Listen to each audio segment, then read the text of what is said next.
भाइयों और दोस्तों, आज मैं जिस मौजू पर आपसे गुफ्तगू करूँगा वो मौजू गुस्ल का मुकम्मल तरीक़ा है।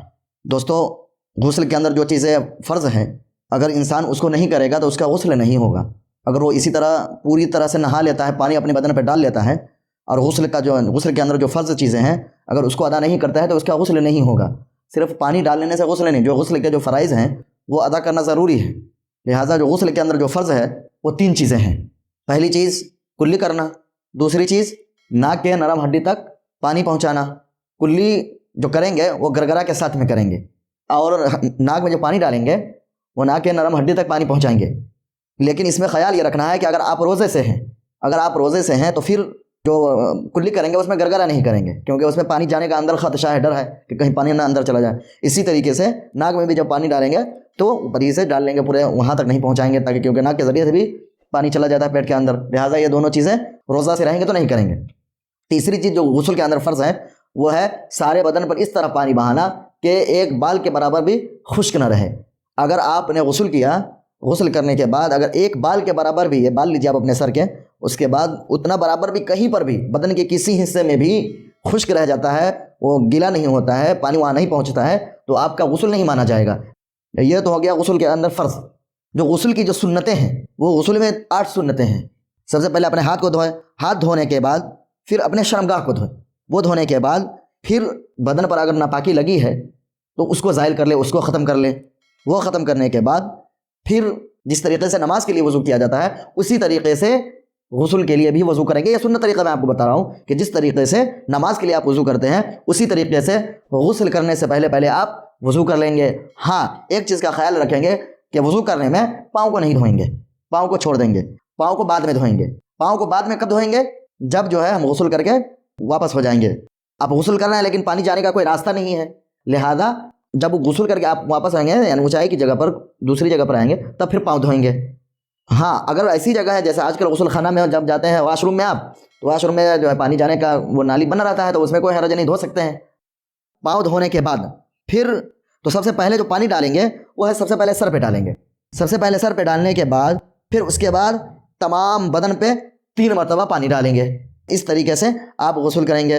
फिर जो है वो नहाने के बाद अगर पानी ऐसी जगह पे जहाँ निकलने का साधन नहीं है, निकलने की जगह नहीं है, तो फिर आप अलग हो जाएंगे उस जगह से, फिर आप गुस्ल कर लेंगे। तो मोटा मोटी इस तरह समझिए कि गुस्ल में कुल 3 फ़र्ज़ हैं। नंबर 1 कुल्ली करना गरगरा के साथ, नंबर 2 नाक के नरम हड्डी तक पानी पहुँचाना, नंबर 3 सारे बदन पर इस तरह पानी बहाना कि एक बाल के बराबर भी खुश्क न रहे। अगर एक बाल के बराबर भी खुश्क रह जाता है तो फिर आपका गुस्ल नहीं होगा।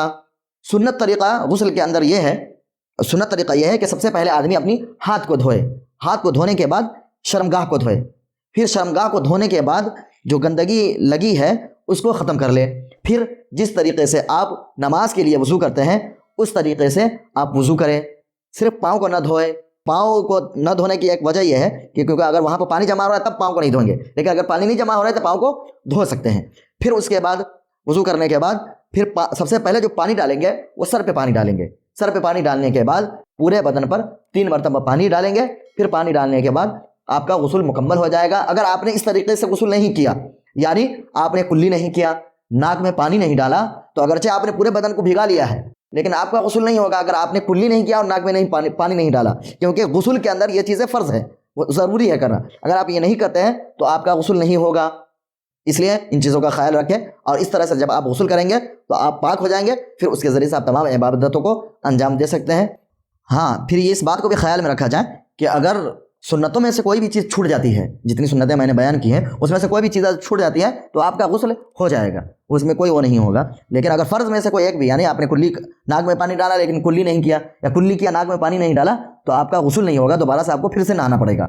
उसके बाद मसला ये आता है औरतों का। औरतों के लिए ये है कि ज़ाहिर सी बात है वो जूड़ा बांधती है, तो क्या उस जूड़ा को खोलना ज़रूरी है या नहीं है?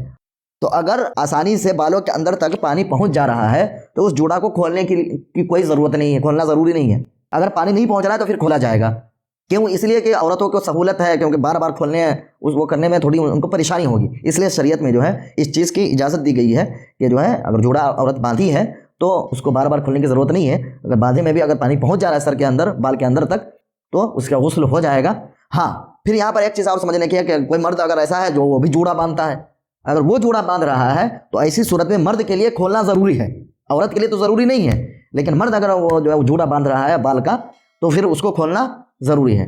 اور عورتوں کے غسل کرنے کا بھی وہی طریقہ ہے جو مردوں کا ہے، یعنی ناک میں پانی ڈالنا، کلی کرنا، سارے بدن پہ پانی بہانا، اور جو سنتیں ہیں اسی انداز سے ان کے لیے بھی ہے۔ بس یہ ایک مسئلہ الگ ہے کہ اگر وہ جوڑا باندھتی ہے تو ظاہر سی بات ہے وہ جو ہے اس کو بار بار کھولنے میں تکلیف ہوگی، تو اگر پانی پہنچ جا رہا ہے سر کے اندر تو آپ ایسا ہی نہا سکتے ہیں باندھے ہوئے بھی، اور اگر پانی نہیں پہنچ رہا تو اس کو کھولنا پڑے گا آپ کو۔